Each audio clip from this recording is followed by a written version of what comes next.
Hello, everybody. Um, Good evening. It's a bit of a rainy day outside. I myself got a bit drenched on the way here, but I hope everyone is settled down. We will be starting in a couple of seconds, I guess. So my two panelists today, I'm Dashran, by the way, from BFM. I'm a journalist.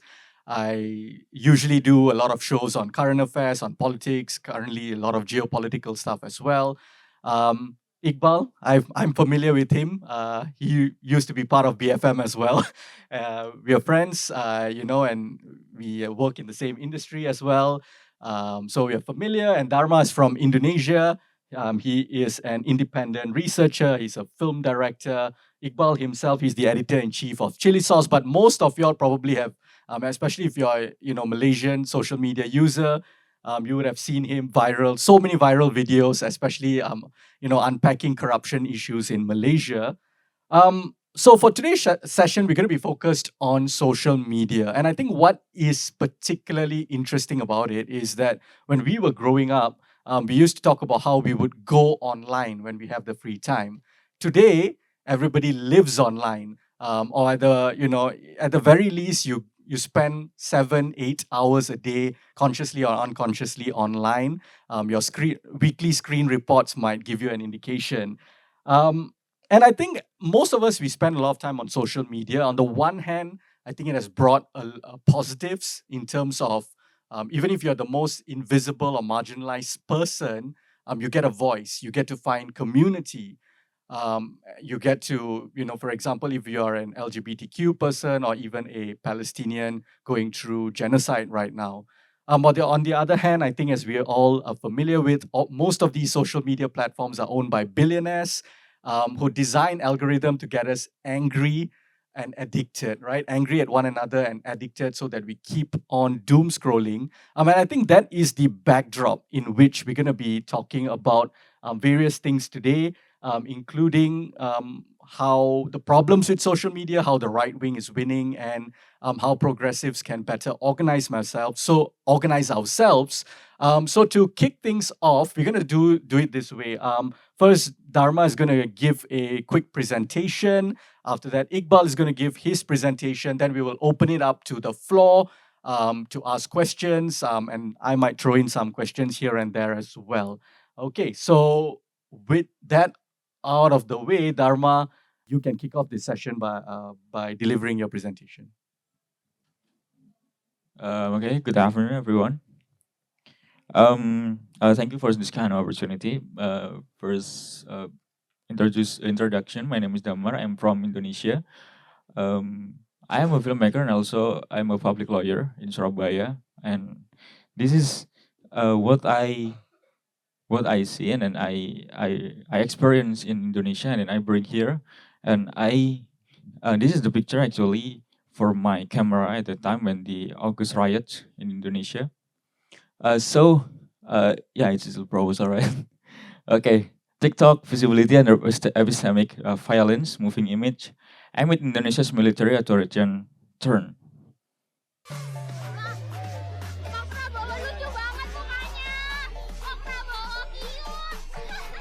Tunggu.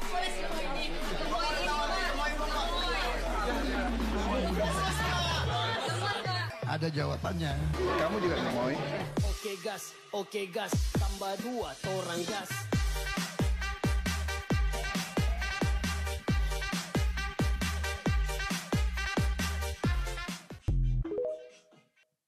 Okay, that's the our president, you know. Okay, I start with the video that really become center of the trend at the 2024 when we were facing a presidential election. But at the time, I realized that here moving image actually in a TikTok. First of all, I want to say that the moving image on TikTok, like this is a social media that really have influence in our society, especially in Indonesia, because we have biggest users in Indonesia, more than 50% of our population. And at the time here, I realized that TikTok become a space of moving image that there is a filmic techniques that use in the TikTok.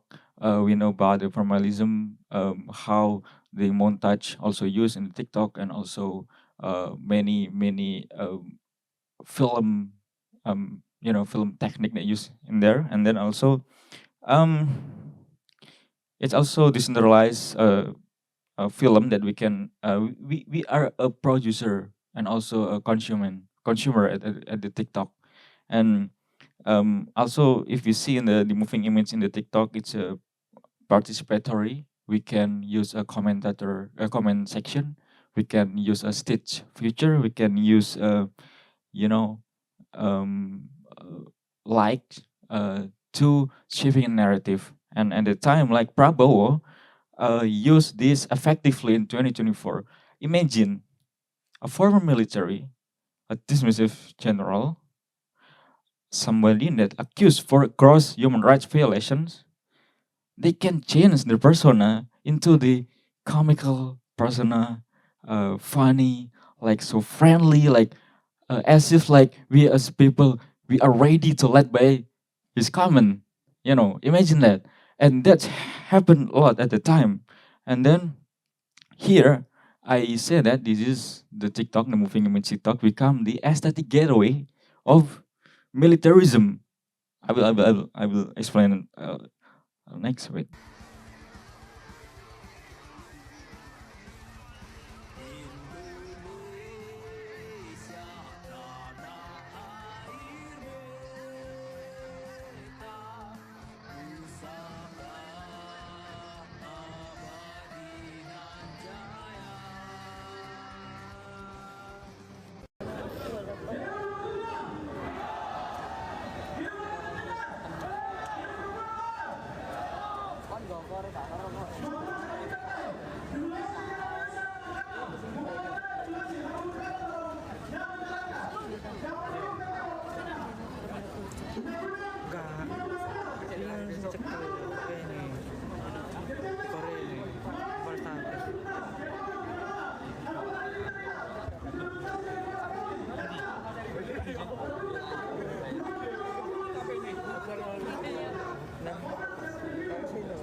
Right.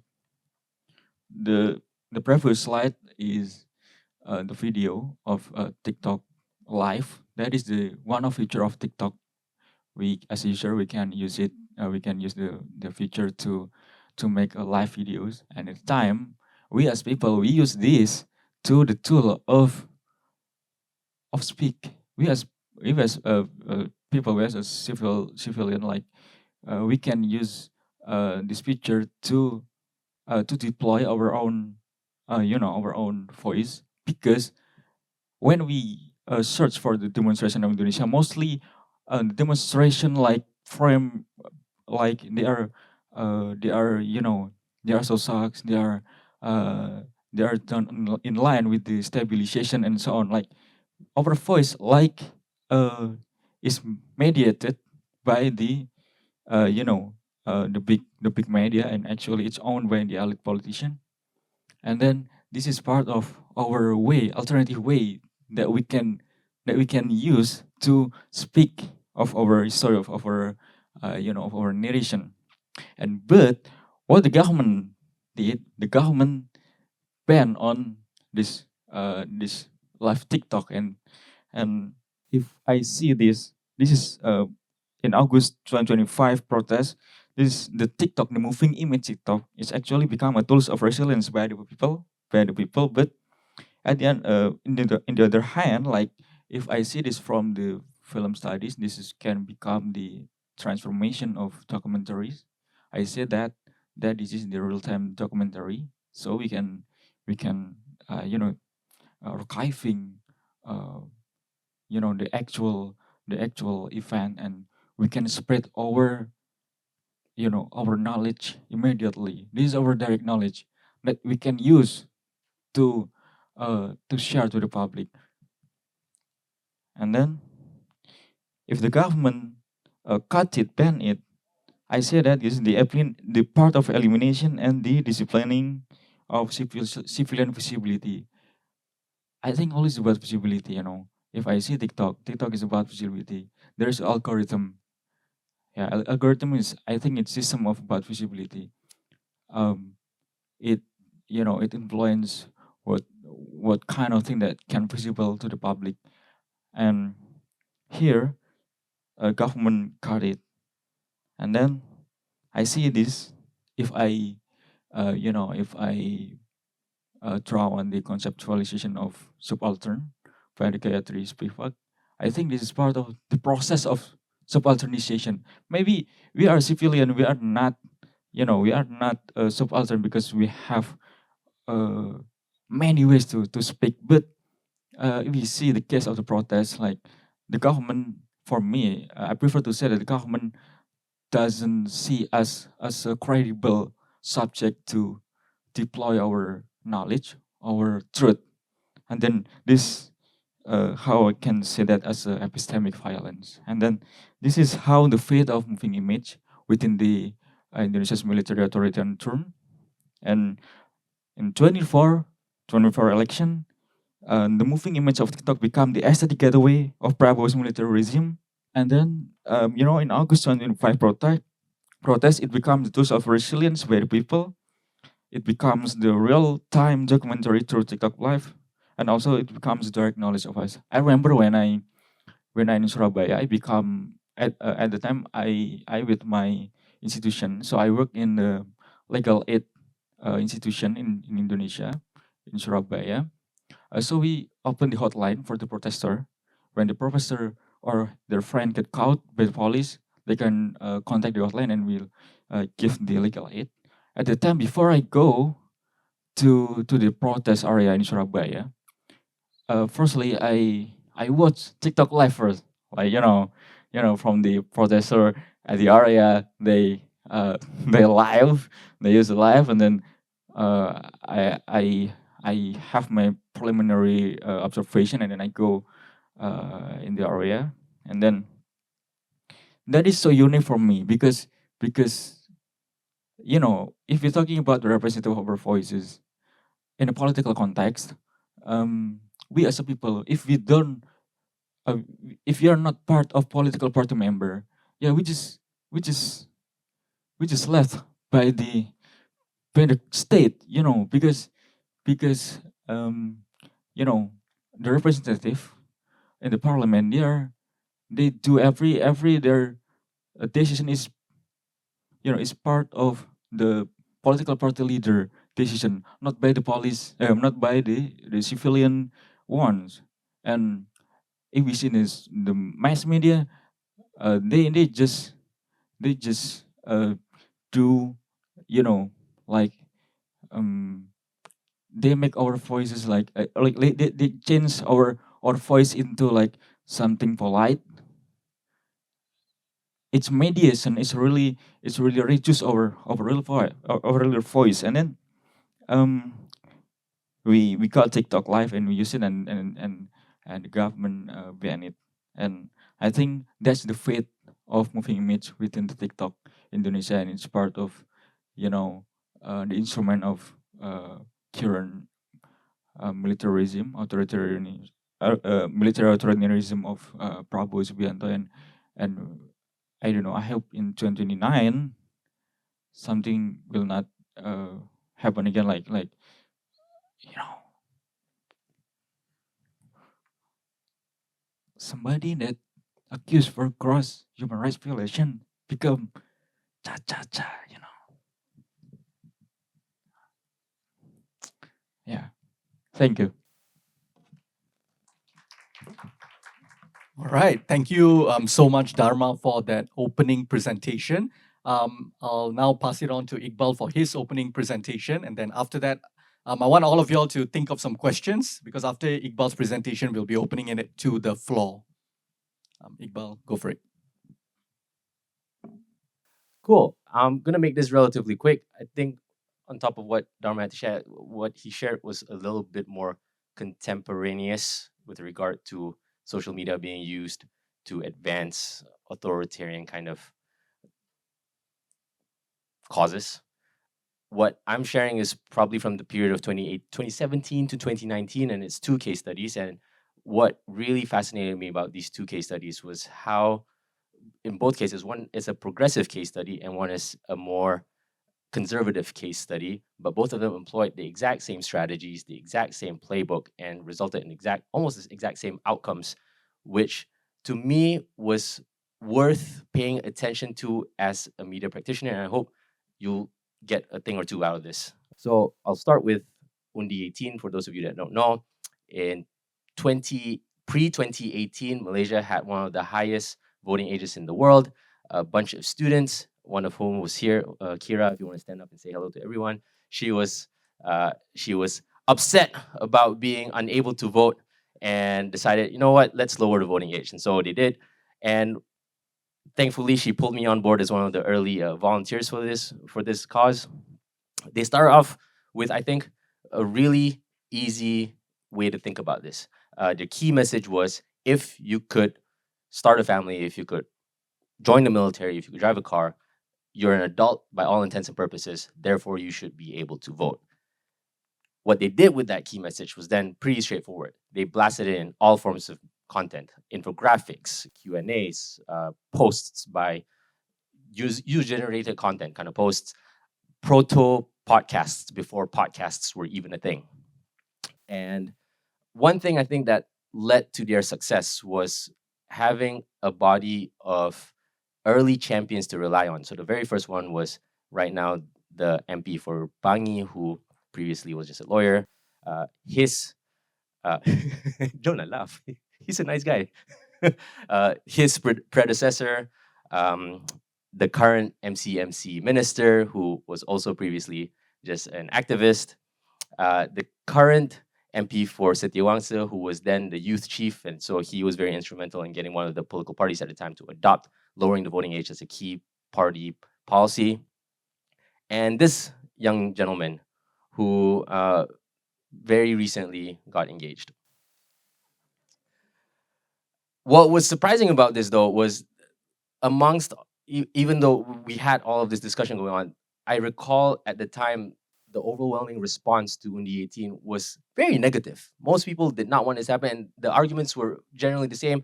Oh, young people don't know what they want, young people don't have enough experience, young people don't know what they're voting for, they'll just vote for their parents. And the nice thing about having key message being, if you're an adult, you can vote. Having that key message allowed the campaigners to kind of just avert all of these other arguments and be like, irrelevant, irrelevant, irrelevant. I don't care. I don't care. This is a key message. So what if you don't know if they're stupid? So what if they don't know who they vote for? Is that right? Is that right? Is that right? It was very easy to have message discipline when you have a key message. Eventually, then the momentum started building. They were having like key events that they would have really big names kind of attending, and eventually the 14th general election passed, and the prime minister, the newly slash oldly elected prime minister, Mahathir, announced that, you know what, we're going to do this. We're going to lower the voting age, and we knew that this was going to happen when even the opposition party at the time, PAS, also endorsed that movement. And eventually, the day came, the vote passed unanimously. To this day, it's the only unanimous constitutional amendment in Malaysian history. And all of it, I think, very, very intrinsically tied to all of the work that the campaigners did on the ground on social media. So that's the progressive cause. Again, very eerily similar to what we saw very soon after. So again, it's a new government.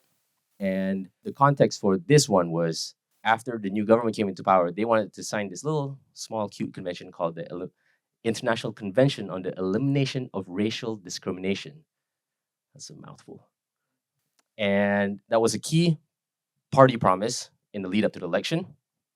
And soon after they were elected, they said, all right, we're going to do this. We're going to sign this convention. And what happened instead was there soon started a movement to protest this. We were like, what does this mean if we sign a convention to eliminate racial discrimination?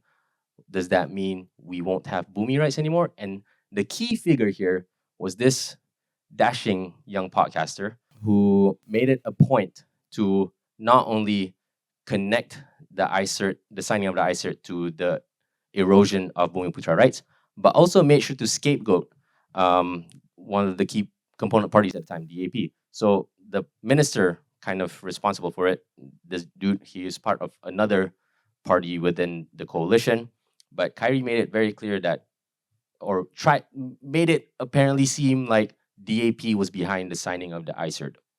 And so at that point, it was kind of getting the ball rolling. The content that we're seeing at this time was Facebook posts, and this was a clear example of misinformation. Someone putting the picture of the then Secretary General of the DAP saying that there was a rally to protest against ICERT, and they were saying that he was against the rally.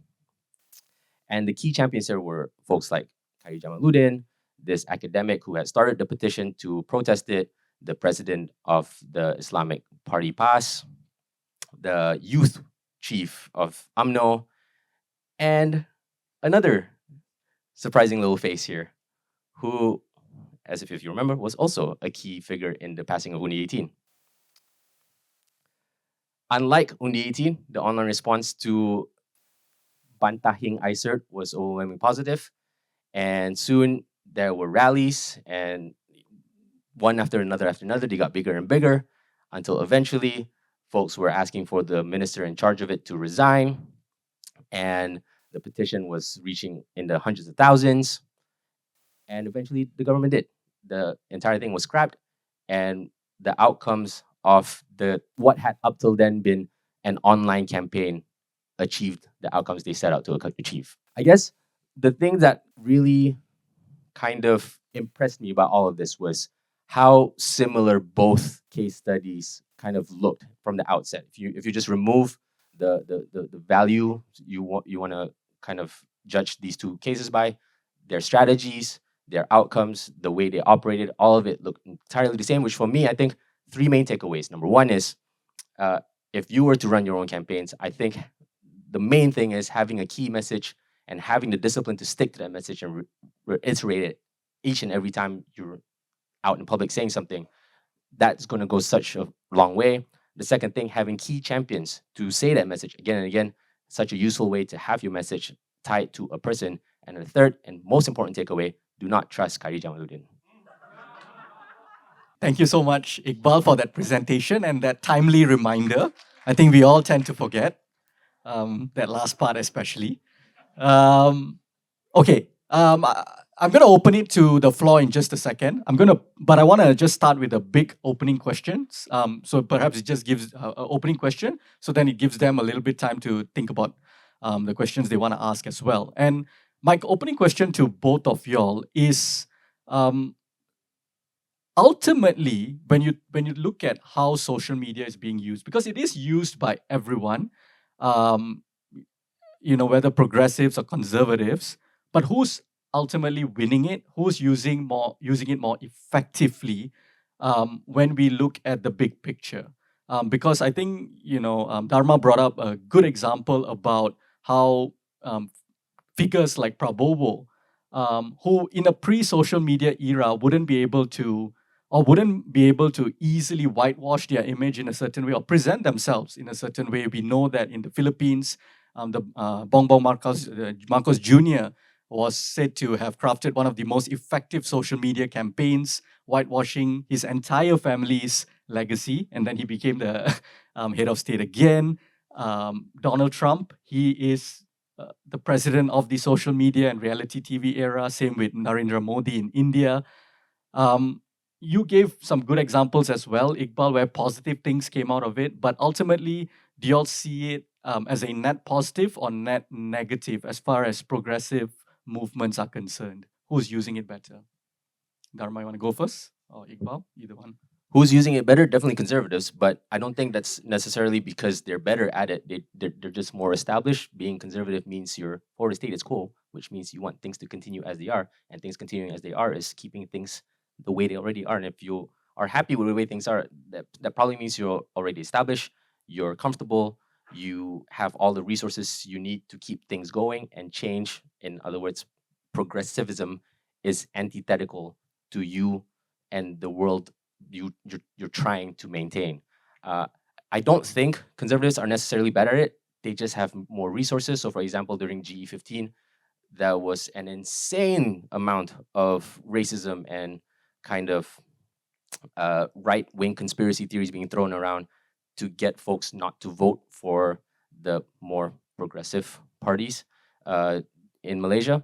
And you would have influencers who, prior to the election were known for just like dancing or doing like fun videos. And then in the lead up to election, were like wearing vote for party kind of t-shirts, indicating they've probably been paid, uh, and indicating that the movements behind those influencers probably had the resources to pay them. And so again, I think we're fighting an uphill battle in terms of how much money and how much power those guys have, but not in terms of the field. I think the field, social media, I think has made it more equal than ever, and it's really up to us to utilize that field to the best of our advantage.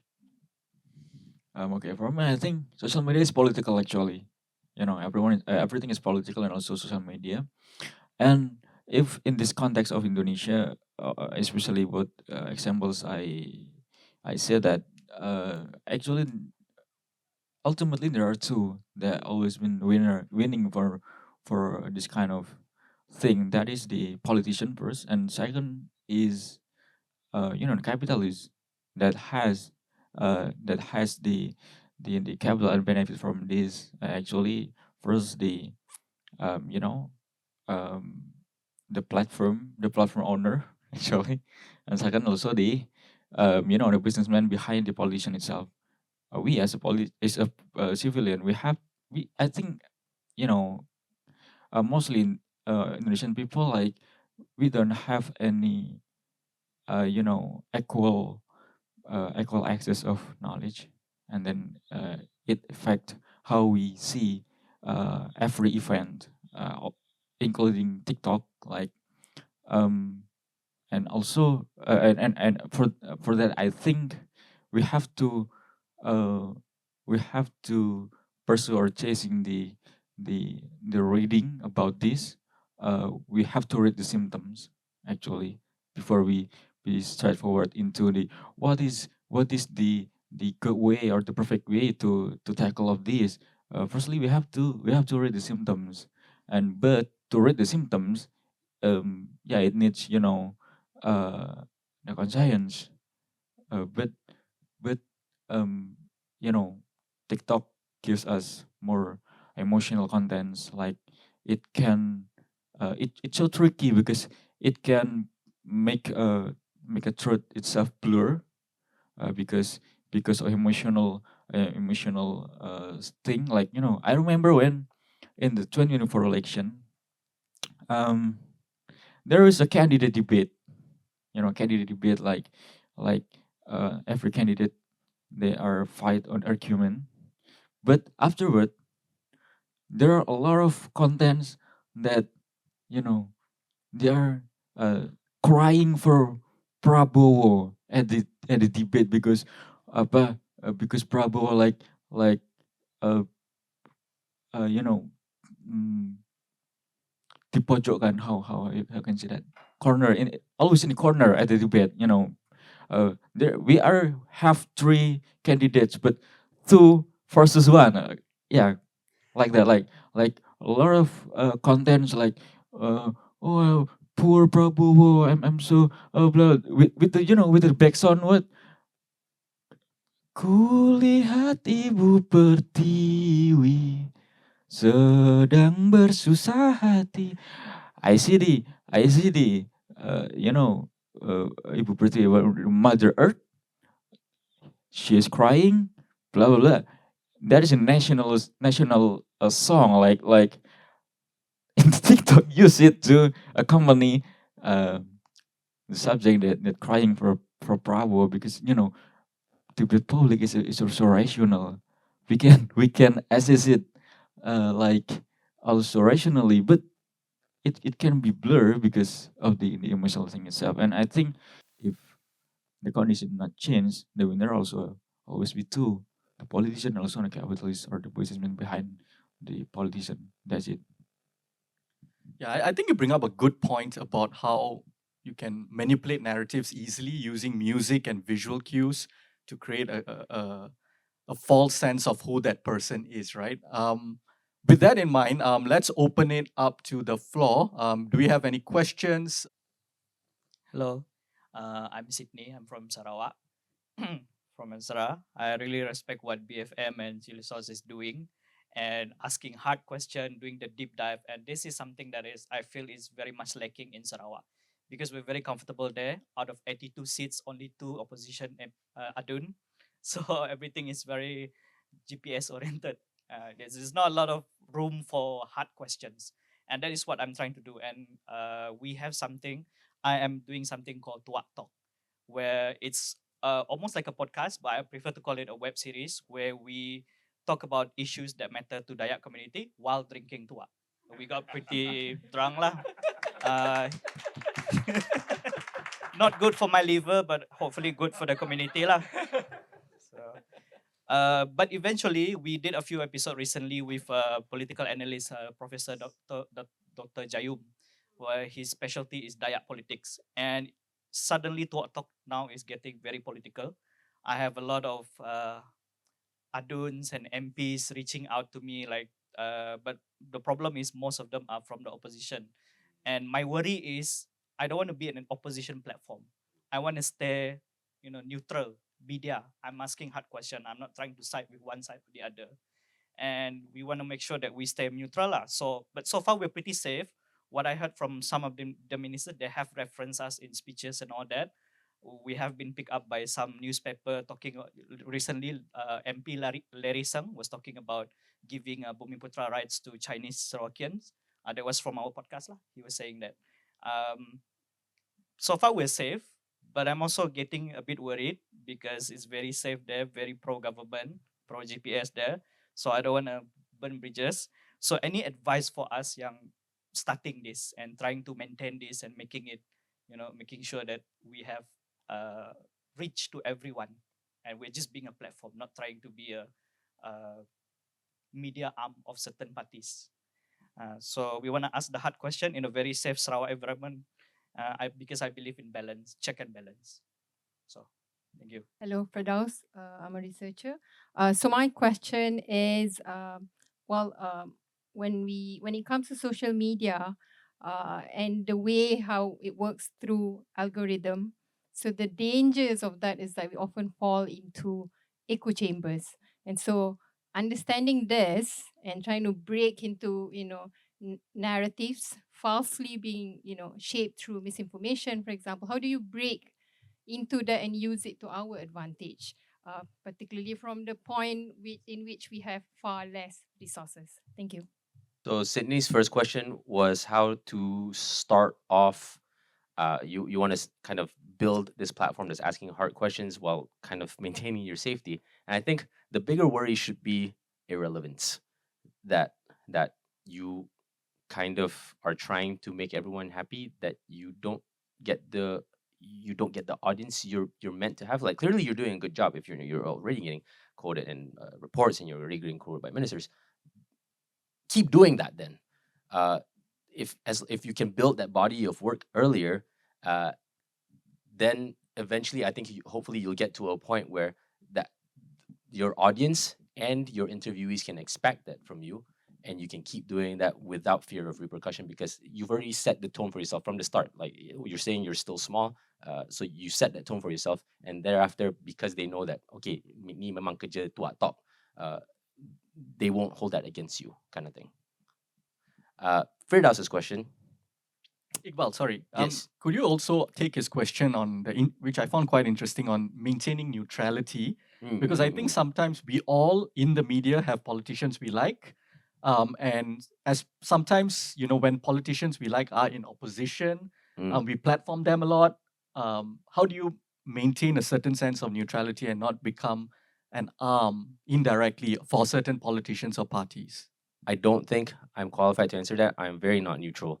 In a lot of my postings, I take strong sides. That I don't consider myself a journalist. Anytime someone calls me a journalist, I feel bad because I feel like that's a stain on journalism. not not because I pandang diri rendah, but because I pandang journalism sangat-sangat tinggi. Um, if that's what you're trying to go for with Twat Talks, by all means, do that. That's not what I do. I don't want to be neutral in the face of rising fascism and conservatism and shrinking democracy. But if that's what you want to be, please do that. Firdausa's question. Apa question you tadi? Damn it. Lack of resources. Lack of resources. So I think for me, it's making the decision. Number one, okay, dorang ni ada lagi banyak resources. I'm going to get blasted. How do I go up against that, knowing I'm probably going to lose? And the I feel like the answer to that is being okay with losing. So what I mean by that is this: when I released a video in the lead up to GE15 for why people should vote for Pakatan Harapan, it had like 1.5 million views on TikTok, and I want to say 90% of the comments were negative. But with the negative comments, that meant that video was probably in the algorithms on the For You pages of people I wanted my video to reach. Because if my video was in that echo chamber of just people who agreed with me, it was not doing the thing that I needed it to do, which was reaching the ears of people who were going to vote for BN and PN, which at the time I absolutely despised. And so making the decision to be like, okay, I'm going to get flamed for this. And it's a good thing to get flamed for this because that meant my video was in this TikTok algorithm circles that it needed to be in.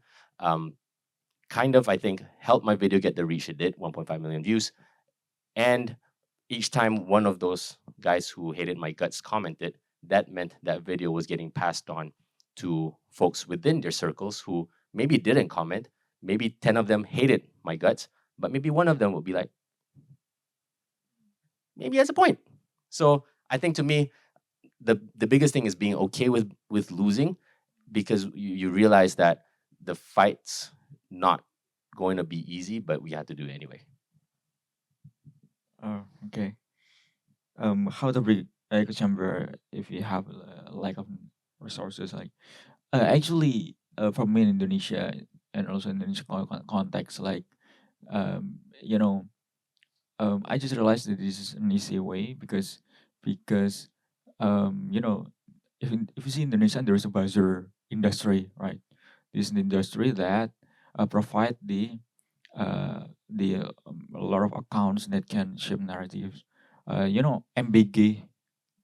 Have you heard MBG? MBG is a free meal program from Prabowo, and it takes a lot of education costs.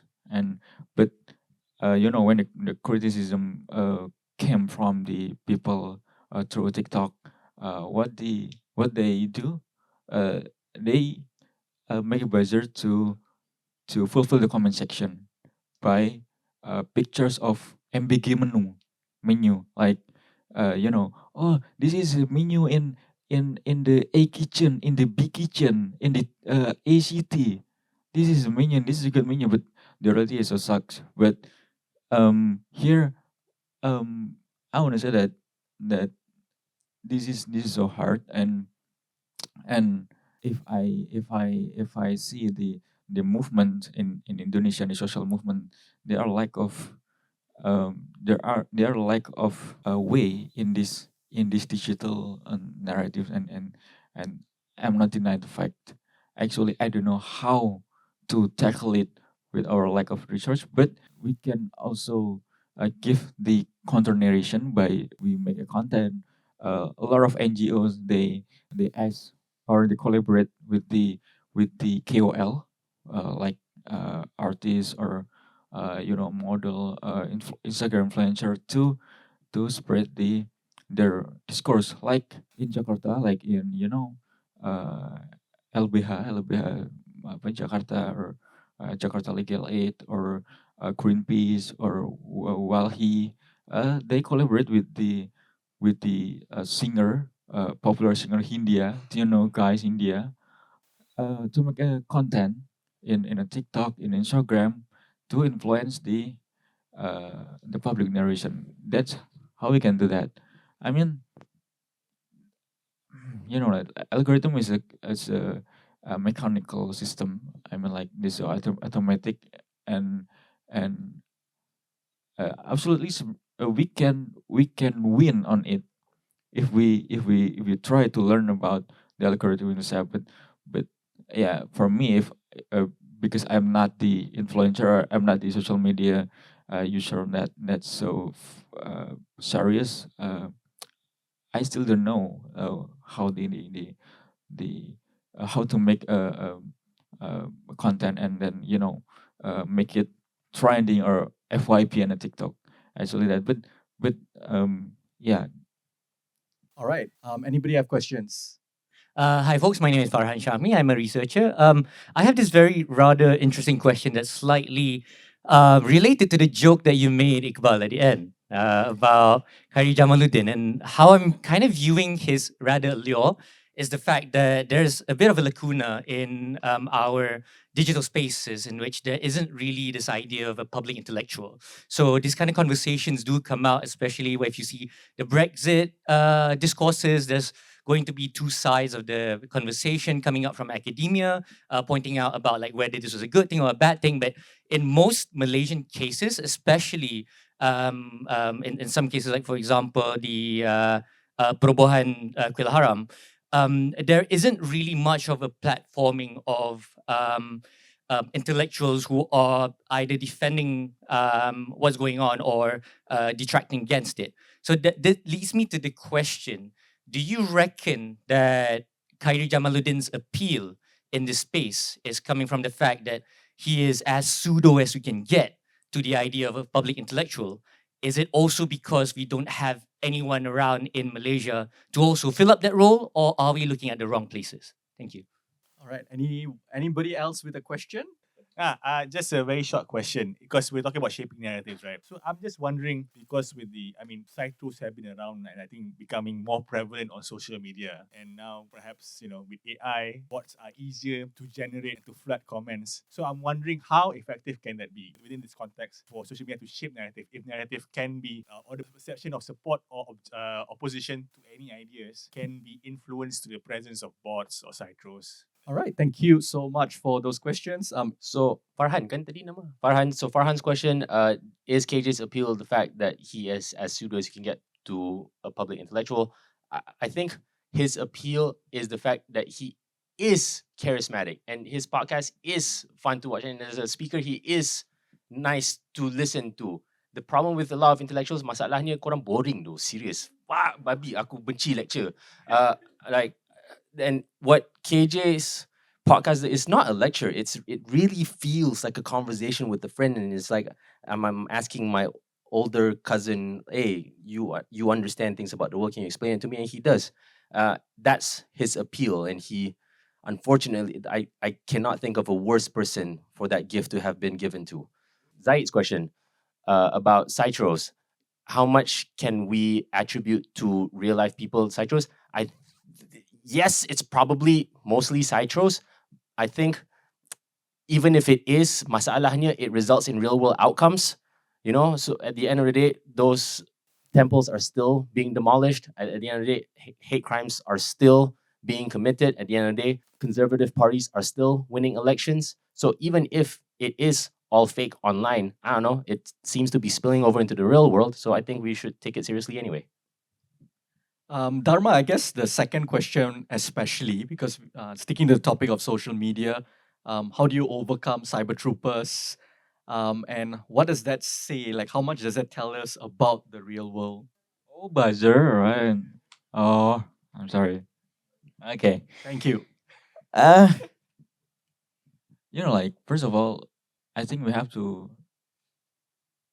track why people want a job as buzzer, because it's about the economic gaps, about the inequality in economic way, and we can't like see them as a fool, as something that wrong, white and black, but actually we have to think that that's the consequences of the real condition. And but if you're talking about the how it influence in the real world, I remember when because before the internet, before the social media, we have a television. Before that, we have a radio, and right now social media become the main source of knowledge. And like in this economy of Indonesia, right? Like we're so hard to make money, and then um, we use TikTok to become not only for the entertainment media, but also the source of knowledge. And this is the main situation that I think it influenced so much about the real world, the real reality, or it influence what we gonna take for our action. And I think we can't deny the fact that we don't have as Indonesian mostly, right, a privilege to to gain to gain the other reference of knowledge itself. And yeah, that is when I think it's really influential. All right. So before we close, I think broadly we talk about how the conservatives are winning. They have cyber troopers, they have resources. We are fighting an uphill battle. What gives y'all hope? Why do y'all keep doing what y'all doing? And where do y'all find instances where y'all are like, okay, actually this is working, and this is the reason why I think this, progressives can use these spaces for their causes, and it does lead to good things happening at the end of the line. I don't have any final suggestion of the way that we can do, but I think we have to see ourselves first, like um how we can read all of the situation in the wider wider lens. There is a say that TikTok algorithm become echo chamber media, and I think that's true, because algorithm make us like into our algorithmic identity, like the identity that because of the algorithm itself. And even though this is the new world, but we have the real world. Like I think we have to have a knowledge or understanding that a real world is like the material world. Everything is material, and we have to see this in a materialistic way. Yeah. All right. Thank you so much, Dharma. Iqbal, the final word. For me, what gives me hope, it's not anything out there, and I think it's not an external factor. It's just me stubbornly believing every morning when I wake up that I want to have hope, that I want to believe that the world can be better, even if there's no reason to, because the alternative is then we admit defeat, and then I have to vote for Khairi Jamaluddin for prime minister. Papa lah otak kau tak nak aku weh, tak nak. So I don't know. I like believing that no matter what, I will fight, and I will die before I see a world that I don't want to live in. All right. On that note, thank you so much, Iqbal and Dharma.